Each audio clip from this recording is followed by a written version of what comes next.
It's a lifeline that connects an entire nation. From the Himalayas to the deserts, from the cities to the villages, Indian Railways reaches every corner of our country. Do you know that Indian Railways cover over 67,000 kilometers? From the snowy Kashmir to the sunny beaches of Kanyakumari, making it one of the largest railway networks in the world. I feel pride to share something that's very close to my heart.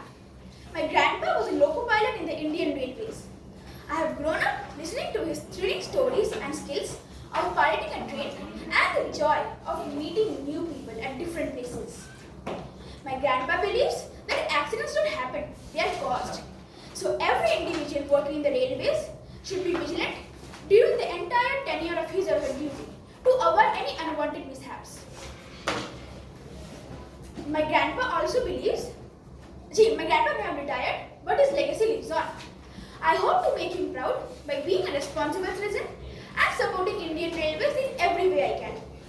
As young citizens, we can contribute by following the rules, protecting railway properties, and keeping the railway premises neat and clean.